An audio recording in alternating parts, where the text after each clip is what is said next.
bastante hemos visto por estos días al rector de la Universidad de IA contando sobre los muchos pensamientos económicos que tiene él sobre este país. Y bien interesante, aprende uno bastante y lo vemos muy inquieto. Rector, ¿cómo me le va? Muy bien, Nacho, un saludo a usted, María Andrea, apreciado José, todos los que nos están viendo también. Qué placer estar aquí en Nos Cogió la Noche. Hombre, a mí me alegra mucho tenerlo aquí. Leía con mucha, no sé, salió ahí en el periódico El Colombiano. O sea, la economía no está mal, pero pues, vamos raspados gravísimo. ¿Cuál es? Después de una... Ay, también lo vio usted en un artículo que yo, hombre, nos chivetearon, salió primero en El Colombiano que en Lo que ve la noche, pero no importa, aquí lo ponemos a hablar, muy interesante el artículo suyo en el periódico El Colombiano, pero le pregunto eso, ¿estamos raspando economía? ¿Qué es lo que se está avisorando? Yo diría que es como un escenario casi que bipolar. Y cuando digo bipolar es, tuvimos hasta el cierre del 23 un muy buen periodo en donde el déficit fiscal cayó, la balanza en cuenta corriente mejoró, la inflación se desaceleró, el desempleo era más bajo que antes de la pandemia y cerramos un 2023 muy malos en crecimiento. Yo digo en una trampa del crecimiento porque llevamos 4 trimestres creciendo cerca del 0%. Ya en 2024 la cosa empieza a fallar. Y entonces usted ve la industria cayendo al 6, comercio cayendo, turismo interno cayendo, vivienda cayendo, todo el sector de infraestructura en dificultades. Entonces, exportaciones 14 meses cayendo, entonces evidentemente es un escenario desafiante. ¿Qué viene de aquí en adelante? Casi que por simple base estadística, y María Andrea, que es experta en estadística, lo sabe, cuando la base es muy pequeña, pues es fácil crecer. De aquí en adelante viene crecimiento, pero no va a ser un crecimiento alto. Y ahí no podemos contentarnos con la mediocridad. Si vamos a decir que crecer Colombia al 1,5 o al 2% es maravilloso, no es maravilloso, porque el desempleo va a seguir creciendo en medio de esas circunstancias. Crecer al 1 no es crecer. Crecer al 1,5. Lo hemos dicho muchas veces usted y yo, siempre peleamos lo mismo. Que crecimos al 0,91, no, eso es quedar en tabla. Es que el crecimiento potencial del país, y para que los colombianos lo sepan, es qué capacidad tengo yo, mejor dicho, mis factores de la producción, mi trabajo, mi capital del país, hasta dónde me debería dar para crecer, 3%. Si yo crezco por debajo de eso, pues crezco sin usar todo lo que tengo disponible. Es como no uso toda la gente, hay desempleo, no uso todo el capital, ahí se queda el recurso. Eso es lo que pasa cuando uno crece por debajo del 3. Rector, si me permite. Sí, claro. ¿Qué pasó que todo está cayendo y lo único que no está cayendo son las remesas en el país? ¿Qué es lo que no se está haciendo al interior del gobierno que todos los indicadores están cayendo? Las remesas crecen cuando al mundo le va bien. Y en julio del año pasado al mundo no le estaba yendo bien. Pero en febrero de este año dijimos, ya las cosas empezaron a mejorar. Estados Unidos tiene mejores resultados, China también, Europa también. Y eso genera una cantidad de recursos que llegan de los colombianos que están en el exterior a Colombia. Esos son las remesas. Eso también se relaciona, ¿por qué no?, con una cantidad de gente que ha salido del país. Eso también hay que decirlo. Hay recursos que están saliendo del país. Pero ¿qué no estamos haciendo que todos los otros indicadores son negativos? Yo creo que hay un almendrón, una esencia del problema de crecimiento, y es inversión privada. La inversión privada no lleva ni 1, ni 2, ni 3, ni 4, sino 5 trimestres cayendo, doble dígito. Por desconfianza. Por desconfianza. 2/3 partes es incertidumbre y desconfianza. Aquí le podríamos meter, por ejemplo, la reforma tributaria. ¿Esa afectó la inversión? Claro, la reforma tributaria le elevó la carga impositiva al sector productivo, sobre todo a los socios. Entonces, cuando usted eleva la carga impositiva de los socios, ya que la tasa corporativa era alta, sí, en la reforma del 2021, si usted le eleva a los socios y crea un impuesto al patrimonio y además se vuelve permanente y además crea la eliminación de la deducibilidad de las regalías que luego se cayó en la Corte, pues usted afecta al sector productivo, clarísimo. Y los anuncios a veces desafortunados del presidente también tienen que ver en eso. Todo eso, yo digo, tiene relación varias cosas. Esas reflexiones filosóficas, por ejemplo, vamos a flexibilizar la regla fiscal, vamos a cambiar las funciones del Banco Central, el sector productivo en la pandemia generó la inflación, eso no ayuda. Las reformas no ayudan. La reforma laboral es una reforma espantosa para el sector productivo, eso no ayuda. Los mensajes de los errores no forzados, entonces se lanza un decreto de liquidación de presupuesto y se pone en duda las vigencias futuras. Resulta que el inversionista de las concesiones o de las APPs decide con base en los ingresos proyectados. Y si por un lado no subieron los peajes como debieran haberlo hecho, y segundo, ponen en entredicho las vigencias futuras, pues ¿quién va a invertir en APPs? Nadie. Nadie en su racionalidad toma esa decisión. Se puede hacer un quiebre sobre el crecimiento en vivienda, en construcción, pero ese quiebre, ¿quién lo determina? ¿El mismo presidente si cambiara su discurso? ¿O esto ya, sabiendo que ya entramos en la mitad del periodo presidencial, entonces la tendencia va cambiando? ¿O cómo entender esto? ¿Usted qué sabe del Al tema? gobierno le va a ayudar pues la bajada de tasas de interés. Lo que pasa es que ya el último mes la inflación anualizada no fue tan buen resultado. Pero bueno, si bajan tasas de interés, va a ayudarle a la inversión, pero no va a ser suficiente. El presidente cree que las tasas de interés, bajándolas, eso es suficiente. Es una condición necesaria, pero no suficiente. ¿Qué se necesita? Mensajes de confianza. Que el mensaje ese que alguna vez lanzó del gran acuerdo nacional de trabajar con el sector empresarial se cumpla. Yo sí creo que en la medida en que no se trabaje con el sector empresarial o en contra del sector productivo, pues no vamos a poder lograr una tasa de Pero crecimiento venga, alta. usted, no nos vamos a negar cosas. Eso no va a pasar. Eso no va a pasar porque ese es su estilo, su forma de ser. ¿Sí o no? Ahí no vemos que haya ese acercamiento. De pronto sería un acercamiento tardío. Esa foto en Cartagena llenó como de cierta expectativa o esperanza, pero eso no pasó de ser más que una foto. Pues si eso no se da, Nacho, entonces vamos a estar medio estancados, creciendo al 1, al 1,5, al 2%, Ok. y por esa vía, pues no vamos a llegar a solucionar los problemas de empleo en el país, no vamos a tener recaudos tributarios suficientes, no vamos a poder hacer inversiones de más de 500 billones en el presupuesto de la nación como se ha contemplado para este año, y vamos a estar allí como chapoteando. María Andrea.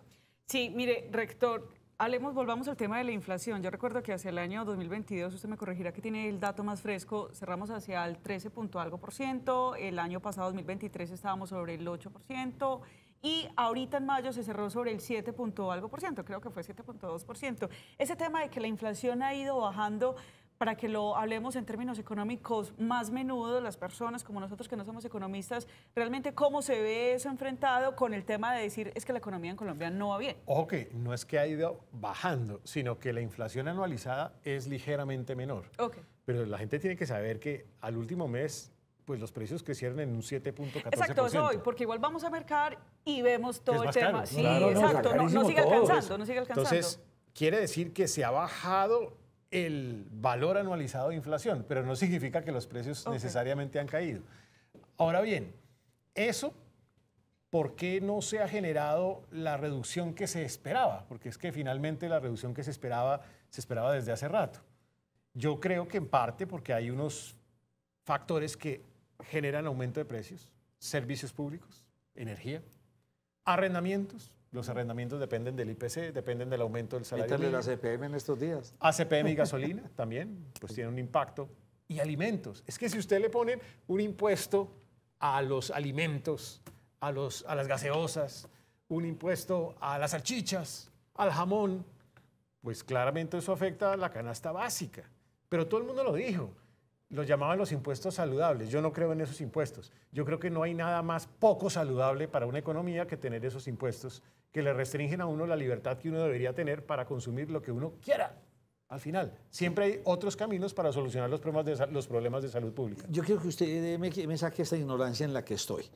Pues uno lee muchas noticias de Argentina y entonces arrancaron con una inflación del 25 en el mes de noviembre, ya en el mes de diciembre, hasta que hoy leí, ya los alimentos estaban, este mes la inflación fue cero. No quiero meterme en el tema de Argentina, sino que ellos como que lo manejan ese mes. La inflación este mes fue de tanto. Entonces, eso al final del año se suman todos esos meses y eso al total de la inflación. O en Colombia, ¿cómo funciona? Pues porque yo en estos días le decía a usted, José, y me decía, no, es que la inflación está en el 7,5 y yo me quedé sin entender. ¿La inflación de este mes? No. Hay una inflación del mes que oscila entre 0,4 y 1 en algunos meses últimos. Aquí no volvimos a hablar de... Si la casi calculamos mes. mes a mes, lo que pasa es que a la gente le importa ya más el dato anual. Ya le entiendo, Entonces, el dato anual da 7,1 o 7 punto un poquito más que 1%. ya le entendí. Entonces, ahí es donde está el dato preocupante del último mes, en donde la inflación anualizada del último mes medido con respecto al anterior no cambió. Pedir más plata, no pedir más plata prestada, que se mueva la regla fiscal, Para después hablar de la reforma laboral, que usted lo tiene bastante inquieto, estos movimientos que pretende hacer el gobierno, o ¿cómo es? Estado de excepción, o hacer... O sea, hay una cantidad de El movimientos... recorte financiero que pretende Sí, hacer. explíquenos bien cómo ve todo esto. Pongámoslo como si estuviéramos en la casa. Usted llega a su casa y usted y su señora le pregunta, ¿en cuánto aumentaron tus ingresos en el año? Y tú le dices, 4% me aumentó. Sí. Nos cogió la noche. ¿Y en cuánto aumentaron los gastos? Y tu señora te dice el 22%. Entonces, si tus gastos crecen al 22 y tu ingreso crece al 4, ¿cuál es la respuesta que te diría tu señora? Hombre, Nacho, va a tocar endeudarse, ¿cierto? O apretes el cinturón, una de las dos. Sí. O las dos. otro trabajo. Entonces, aquí nos pasó lo mismo. Los ingresos tributarios crecían al 4, los gastos crecían al 22, hay que apretarse el cinturón, 20 billones, dijo el ministro ya en el último decreto. No es suficiente, pero además necesita salir a endeudarse. Entonces, pare ahí. ¿Dónde crecieron los gastos? Más nómina, más personal. Sabemos que hay un nuevo ministerio que creación se del traiga. ministerio. Esa es una Explíquenos buena- dónde, usted que conoce bien el Estado por Esa dentro. es una buena pregunta, que entre otras además, eso es a pesar de que la ejecución ha sido mala, la ejecución de la Sí, inversión. eso va por otro Si camino. hubiera Inversa. sido buena, el gasto y la inversión pública hubieran crecido al 40% y los ingresos tributarios al 4%. Entonces, las dos preguntas que le hacen a uno siempre es, ¿y por qué los ingresos son malos y por qué los gastos son excesivos? Ingresos malos, poco crecimiento. Si no se crece, no hay recaudo. ¿Por qué son malos los ingresos? Declaratoria de inexequibilidad de varios de los artículos de la última reforma tributaria. Se ha caído casi el 35% de esa reforma. Y tercera razón, porque metieron en el presupuesto unos rubros que nunca se iban a cumplir. ¿Por qué? Porque no había sustento legal. Se llamaba arbitramiento de litigios. Se perdieron 15 billones de pesos. Entonces, por eso los ingresos no crecen mucho. ¿Por qué crecen en exceso los gastos? Porque estamos en el 2024 en un año en donde la relación del gasto, sin incluir pago de tasas de interés, la relación del gasto contra el PIB es casi la misma de un año de pandemia. ¿En qué estamos excediéndonos? En los gastos burocráticos. Nos estamos excediendo en algunas inversiones de transferencias monetarias. Todas esas transferencias de los jóvenes para la paz y ese tipo de transferencias monetarias son muy costosas, muy costosas. Las propias reformas implican costos adicionales. Por eso veo como hecho positivo que en el recorte se va a recortar el 67% de los gastos de las transferencias de jóvenes en paz. Qué bueno, porque es que nadie entiende por qué le dan plata a una persona que sale del delito. Deberían darle plata al que emprenda, al que haga algo productivo, al joven que efectivamente esté transformando productivamente el país. Y esto no todo al eso que venga usted la está diciendo violencia. se convierte en billones de pesos. Todos esos billones de pesos. Entonces, todos esos billones de pesos y es dinero que tiene que salir de algún lado. Pero es que está desequilibrado. Ingresos al 4, gastos al 22. Solucióneme ese equilibrio. Rector, estamos viviendo una cadena de errores en materia económica de este gobierno. Yo creo que, digamos, hay una mezcla de cosas. La desaceleración en el crecimiento. 2/3 partes, incertidumbre. La crea el gobierno.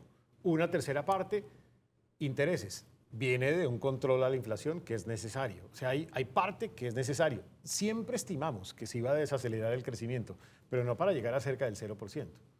2, en presupuesto se nos fue la mano. Más de 500 billones el presupuesto de la nación no aguanta. Se nos fue la mano y fuimos muy alegres en la presupuestación de ingresos, porque los ingresos no tenían sustento legal, la acaba de decir, porque se contempló una reforma tributaria que muchos de los capítulos se sabían que se iban a caer en la Corte Constitucional y por el crecimiento de la economía. Yo creo que hay una mezcla de distintas circunstancias. Entonces, yo no le endilgaría todo, ni más faltaba un gobierno. Creo que es parte también de la realidad del país que hay que saber administrar, pero si hay una buena parte, la incertidumbre es una parte del gobierno nacional. Porque entonces estaban tan empanicadas tantas personas cuando se empezó a hablar de mover la regla fiscal. En últimas Claro, terminamos pidiendo 17 mil millones de dólares o algo así fue lo Sí. que se pidió, pero Es creo lo que que autorizó el gobierno. tienen una predestinación exclusiva para pagar otros créditos. O sea, Prioritariamente pido es para pagar o sea, créditos. pido esta saco un avance de esta tarjeta de crédito para pagar esta otra o eso Sí, está sí, mal pero visto. eso siempre ha sido en el país. ¿Ah, sí? Sí, sí, Colombia siempre funciona sobre la base de que su endeudamiento hace rollover, se llaman los técnicos financieros. Entonces usted va moviendo la deuda hacia adelante y va pagando deuda con deuda anterior, a menos que tenga déficits primarios. Hay que lograr superávit primario, que es el superávit de ingresos y gastos sin incluir intereses. Ese es el óptimo de un país. lograr superávit primario y lograr crecimiento económico. Pónganos eso en español, por favor. En español, ingresos menos gastos, sin incluir el pago de los intereses de la tarjeta de crédito, es el déficit primario. Y crecer, porque es que si usted crece, siempre esa es la mejor reforma tributaria. Y no estamos creciendo. María Andrea. Rector, quiero ir a una parte que usted mencionaba ahora acerca de un gasto jurídico.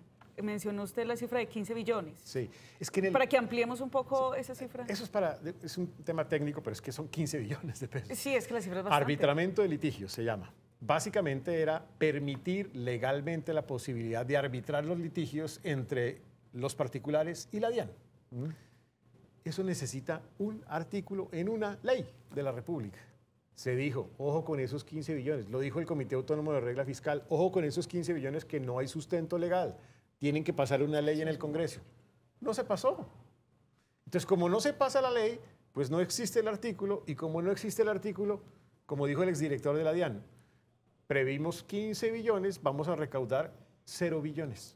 ¿Y en manos de quién está esa responsabilidad de hacer pasar esto por el Congreso? Según el director de la DIAN, en una responsabilidad de Hacienda, porque ellos no tramitan proyectos de ley, pues en estricto sentido Hacienda es quien tramita proyectos de ley. Yo no sé si en estas dificultades políticas, porque es que aquí también se mezcla la política, en el curso en el Congreso de la República, ha sido difícil. Son tantos proyectos de reformas que no es fácil para el Congreso manejar todo eso al tiempo. Le reitero mi pregunta, ¿Colombia está preparado para mover esa regla fiscal? No lo debería ser, eso es un peligro. O sea, esa sí sería la peor de las decisiones de un gobierno.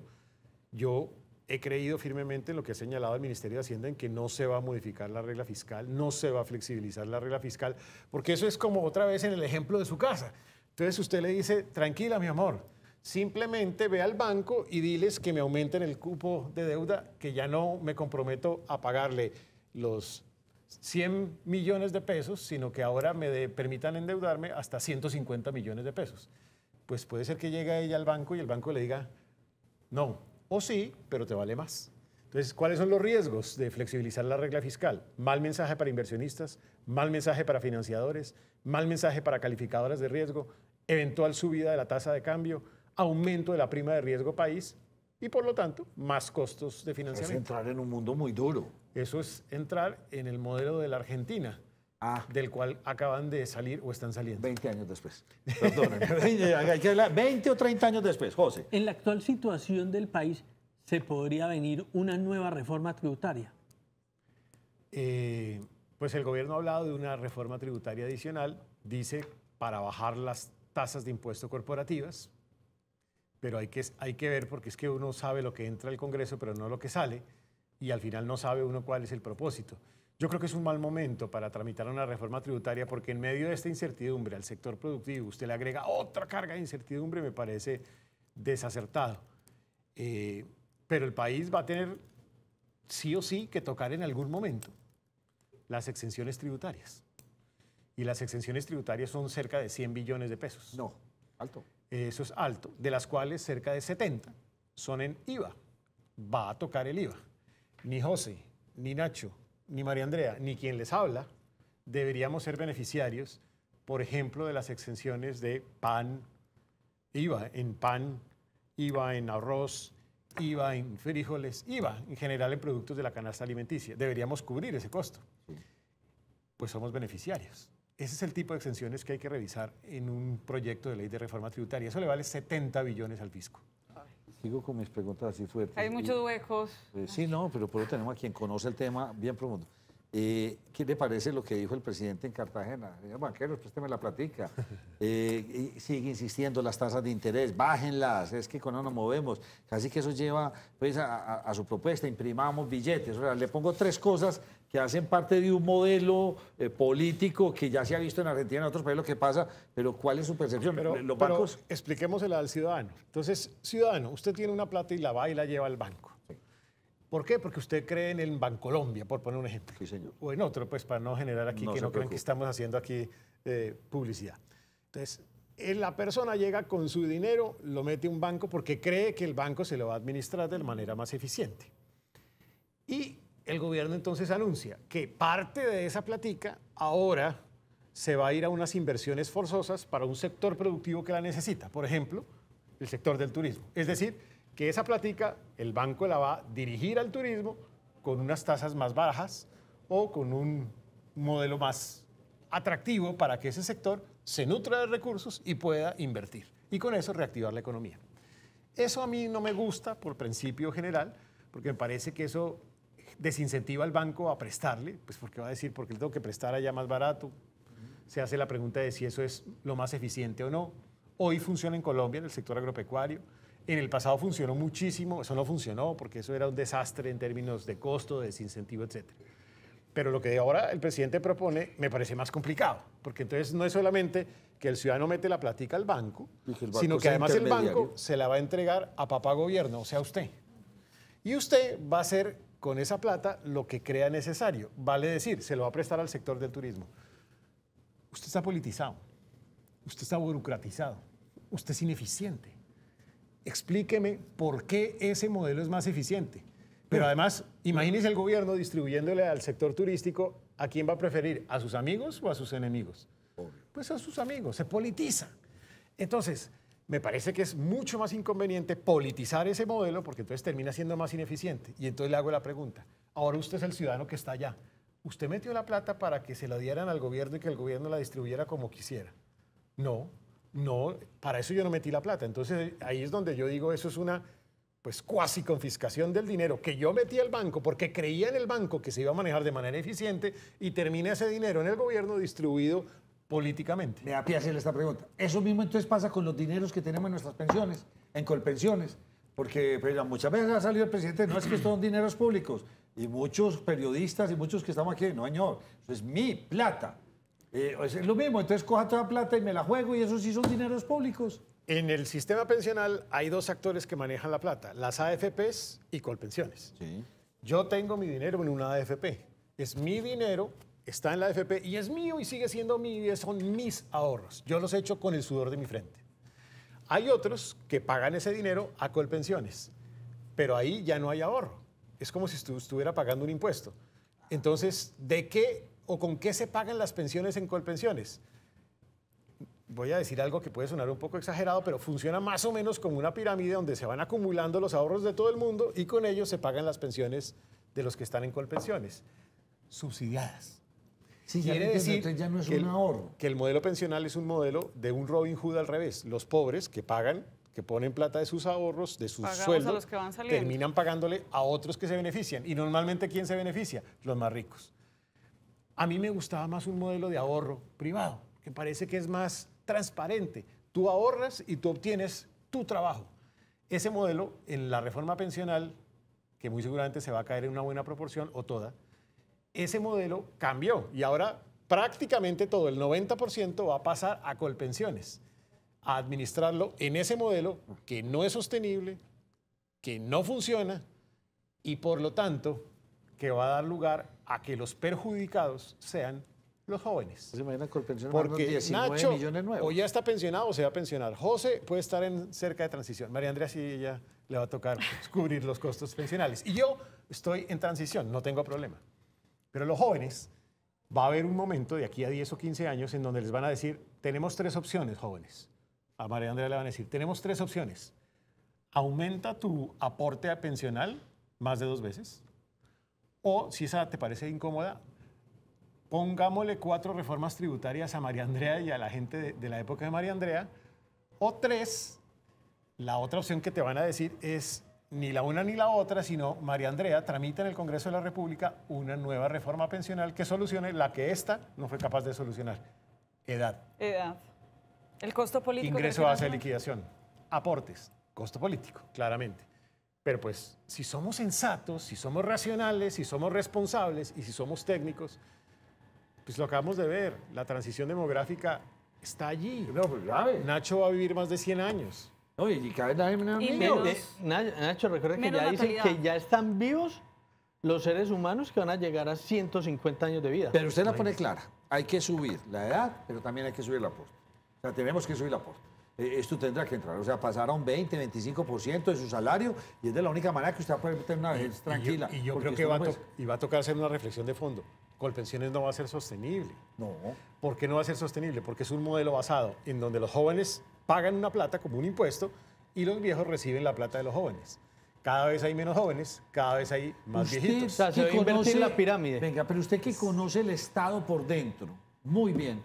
María Andrea y yo hicimos esta mañana una entrevista con una niña, Jerome. Jerome Jerome. Sanabria. Jerome, sí, le Sí, entrevistamos. es alumna de la Universidad del Rosario, es una gran estudiante y buena amiga también. La entrevisté, me encantó.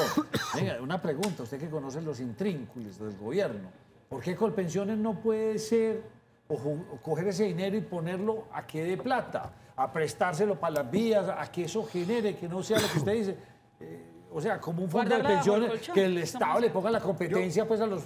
Yo les soy franco, pueden poner a los mejores financieros del planeta Tierra a administrar Colpensiones, que hoy no lo son, tampoco va a aguantar.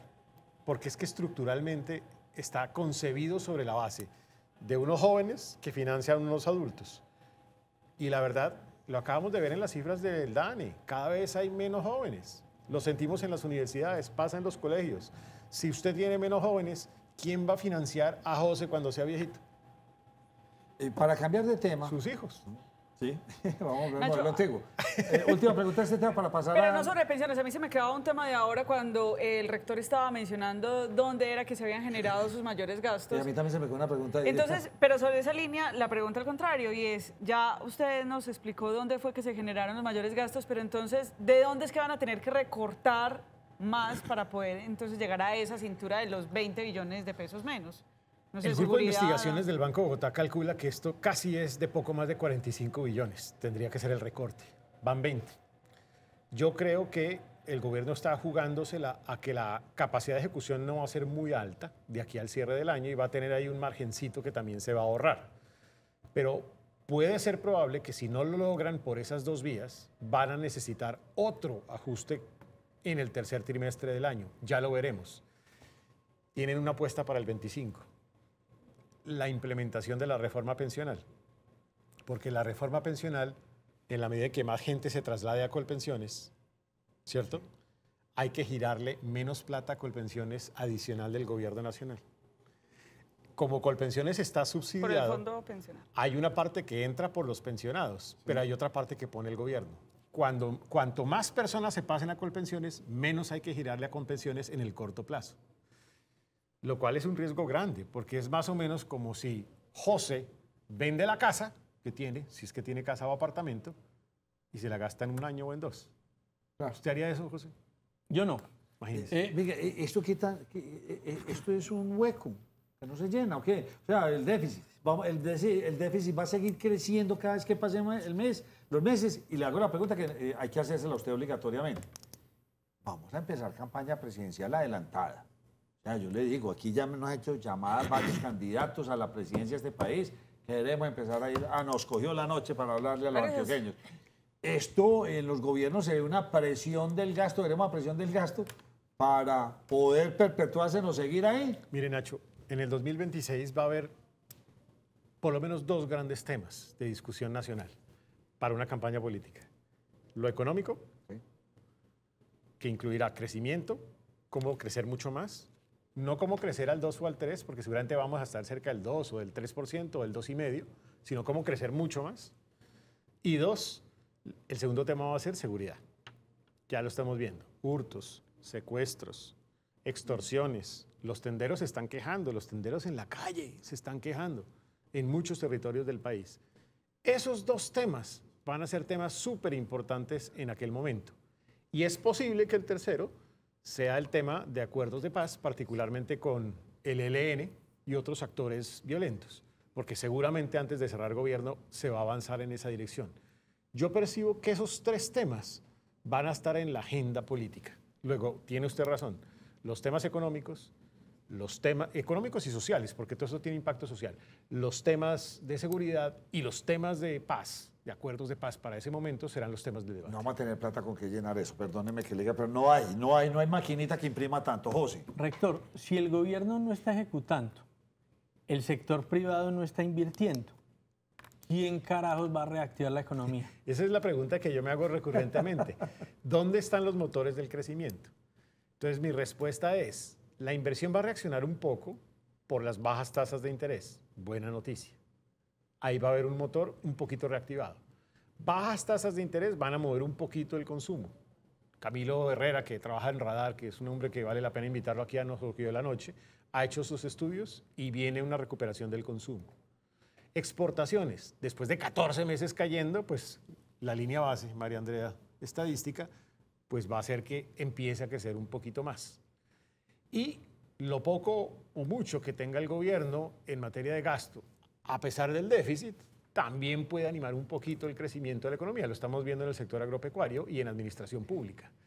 Con eso, yo creo que le aguanta a usted en un 2024 para cerrar en 1,7 y en un 2025 para cerrar en un 2,5%. Ya veremos. Por ahí puede ser el único escenario, pero no será un crecimiento masivo. ¿Qué está moviendo el dólar? Esa es una pregunta que todo el mundo se hace. Yo hago simplemente un disclaimer de entrada. Hay dos tipos de tontos. El que dice para dónde va el dólar y el que le cree. Ninguno, ni ustedes ni ustedes son tontos, ni yo tampoco. Entonces, con ese disclaimer, ¿qué digo yo? ¿Por qué el dólar bajó y después volvió a subir? ¿No? Porque recientemente está subiendo. ¿Por qué bajó? Bajó porque las importaciones se cayeron.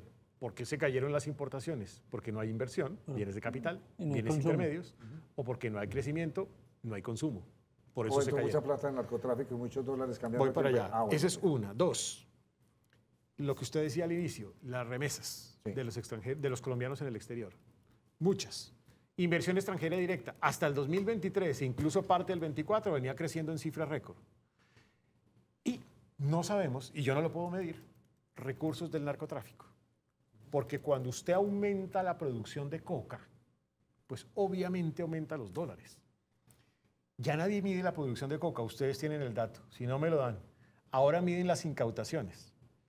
Teoría del kindergarten de mi hijo cuando era chiquito es que si tú produces más droga, pues tendrás más incautaciones. ¡Obvio! Entonces ese no es un indicador eficaz. El único indicador eficaz es realmente la producción y ya no la medimos. Pero la producción ha subido. Y si la producción sube, hay más dólares en la economía. No sé cuántos. Todo lo que acabo de decir está generando o generó un exceso de dólares. Sí, eso que bajara. Pero ahora estamos viendo el escenario en contrario.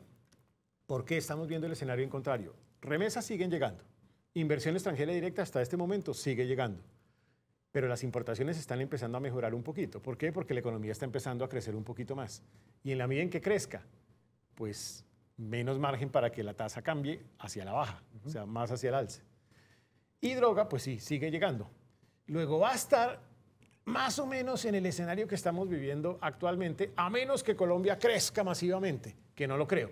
O a menos que la inversión extranjera se asuste y diga, yo no le voy a meter plata a ese país, pero usted en cuyo caso puede subir un poco más. Usted no nos ha hablado nada ni de los datos de Estados Unidos, eso no, o sea, la economía de Estados Unidos ya no nos está afectando. No, sí, también. Que o sea, Biden, que Bush, que todo esto. Pues, que las tasas de hay interés unos en temas Estados Unidos internacionales en sí, pueden paralelo afectar. que yo también tengo que poner aquí de presente. Todos los países cayeron cuando Colombia cayó en tasa de cambio. Ahora que las cosas están cambiando, los países volvieron a subir la tasa de cambio, pero los que han subido más rápidamente son dos países, México y Colombia. Los factores políticos pesan mucho. Hay preocupación en México con la presidencia de Claudia Sheinbaum y la victoria que obtuvieron en el Congreso mexicano. Y dos, los Estados Unidos le ha ido mejor, pero no ha empezado a bajar las tasas de interés. Entonces, si tú tienes tasas altas y hay perspectiva de que las tasas en Estados Unidos caigan y tú tienes dinero, ¿a dónde lo mandas? Allá, porque vas a invertir con una tasa de interés más alta de lo que va a ser posteriormente la tasa de interés. Le tengo que cambiar el tema a la reforma laboral, porque se me quedan 1000 preguntas. Me quedan preguntas, entonces la guerra en Israel, la guerra de Rusia-Ucrania, pero eso más adelante, porque como es nuestro invitado, es excelente conversador. Nacho, si me permite, y para como agregarle a lo que nos dice el rector, con una diferencia entre México y Colombia. Es que México es el sitio de las factorías para los... Total. Colombia no lo es. Sí, la diferencia entre México y Colombia, porque nosotros estamos más o menos siguiendo el modelo mexicano de subsidios, repartir dinero, etcétera, es que México es rico, Colombia no lo es. México tiene al lado de los Estados Unidos, es el jardín de los Estados Unidos, entonces es otra cosa totalmente distinta. ¿Qué no le gustó de la reforma laboral? ¿Y en qué nos puede ¿La laboral o la pensional? La laboral. La laboral, sí. Mire, la laboral, los colombianos tienen que saber, hay 4 razones por las cuales una reforma laboral es buena. Aumenta la generación de empleo, aumenta la formalización, aumenta la productividad laboral y dignifica a los trabajadores. Esta propuesta, ¿qué hace? Destruye empleo, lo dijo el Banco de la República, no Restrepo, 700.000 empleos se destruyen. Destruye formalidad porque la mayoría de los empresarios son micro y pequeños, no son grandes. Y esos micro y pequeños empresarios, cuando les exigen más, o sea, les hacen más inflexible la contratación y más inflexible la desvinculación y le suben los costos laborales, ¿cuál es la reacción? Explíqueme, un microtendero. Pero venga, ¿le puedo hacer una Saca contraparte gente. ahí? Sí. Esto no es como lo mismo cuando en la presidencia de Uribe dijeron, no, ya no pagamos las nocturnas, la jornada, y esto va a generar un montón de empleos. Y en últimas, creo que no fueron tantos los empleos, y entonces aquí se especula que se pueden perder muchos empleos. ¿Será que de pronto se repite y no pasa nada? Es que es distinto a que me bajen o a que me suban. Es que usted está jugando con la utilidad del empresario. Usted es el tendero. Quiero que se ponga como en los pantalones del tendero, del que vende aquí en la calle y en la esquina. Una persona que no funciona bien, uno tendría Del que que ir a un produce- juzgado para poder decir que no lo quiero. Del que produce tortas, Sí. ahí en la esquina. Usted le dice, tranquilo, le vamos a subir los costos laborales. ¿Qué dice usted? El restaurantero. No, es que ahora las horas extras de la noche valen más. ¿Qué hace usted? Se informaliza. Entonces genera más informalidad. 3, no eleva la productividad, porque se privilegia el contrato a término indefinido. Como si hoy en día todavía existieran jóvenes que dicen, yo quiero ser Toyota toda la vida Toyota. Hoy en día los jóvenes no quieren eso, quieren moverse de puesto en puesto, Sí, rotar. el mundo cambió. Esta es una que va en contra de los Entonces, nuevos movimientos estamos del mundo. inflexibilizando, estamos, como dice Moisés Naim, en la necrofilia política, ese gusto por las ideas atrasadas del pasado y fracasadas además del pasado. Conclusión, dignifica a quiénes? Algunos de las APPs, de los negocios de APPs, y dignificaba a los sindicalizados, porque ahora se eliminaron buena parte de los artículos de facilidad en huelga. Entonces, pues no termina logrando ninguno de los propósitos.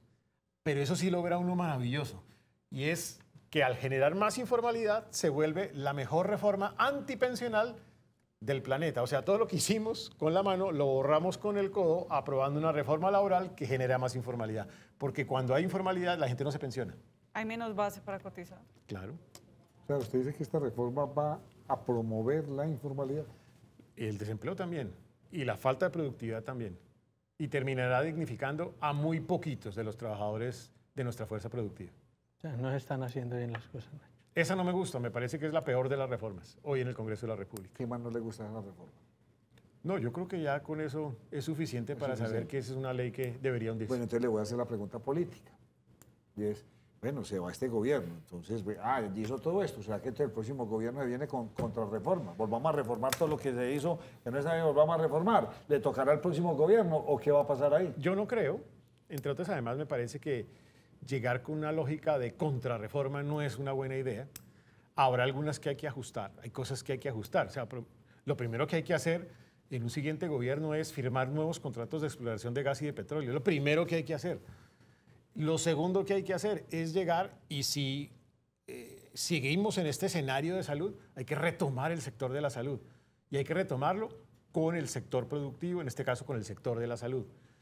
Hay que hacer un esfuerzo, ojalá que no pase la reforma laboral, porque si pasa la reforma laboral, me parece que esa sí habría que llegar con una propuesta distinta para generar empleo.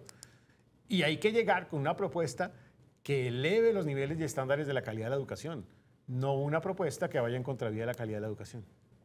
Rector de la Universidad de IA, José Manuel Restrepo, sabe que me complace mucho tenerlo acá y el tiempo es corto, quedan tantos temas y profundidades a dar con su conocimiento, pero este programa ya nos cogió la noche y ya se nos fue, llevamos casi media hora, más de media hora, 45 minutos hablando con el rector. Muchas gracias. Muchas gracias, Nacho, María Andrea, José. Un y a último todos los comentario oyentes. suyo. Usted es uno de Sí, los sí, 20 influyentes más importantes de este país en temas económicos, pero tampoco el panorama está tan oscuro. No, yo nunca, es más, yo siempre he dicho que hay que inyectarle color de esperanza a este país. Este país sigue teniendo las fortalezas que históricamente ha tenido. Tenemos biodiversidad, segundo país más biodiverso del mundo, oportunidades en energía gigantescas, oportunidades en esos sectores de la bioeconomía. Somos un país de turismo sostenible fantástico. Esa idea de Colombia, potencia mundial de la vida, del país de la belleza, a mí me gusta. Eso es bonito. Me parece que es bonito, me parece que en el país deberíamos ponernos de acuerdo en ese tipo de mensajes. 2, somos un país que tiene diversidad cultural y diversidad de regiones. Hay que aprovechar las regiones y sus culturas, sus patrimonios arquitectónicos, artísticos, religiosos, de gastronomía, sus patrimonios de la música, del arte, de la literatura. Eso tiene un valor en la sociedad. Ahí es donde están las economías culturales y creativas. Y 3, talento. Talento de sobra, talento berraco, talento emprendedor, talento trabajador. Es un país que lo tiene todo. Los empresarios de América Latina lo reconocen como el mejor talento de la región. Es decir, en potencia tenemos todo para sacarle provecho. Y le digo el último, Sí. para irme ya, porque me toca ir. Sí. Y un clima excelente en los 12 meses del año, Así es. sin estaciones. Y eso significa 14 millones de hectáreas que se usan para el agro y hay 40 disponibles. Somos la despensa del mundo. Entonces, ¿qué tenemos que hacer? Hacer apuestas en grande, hacer apuestas de visión en grande e inyectarle, como dice Diego Torres, color de esperanza al futuro de este país.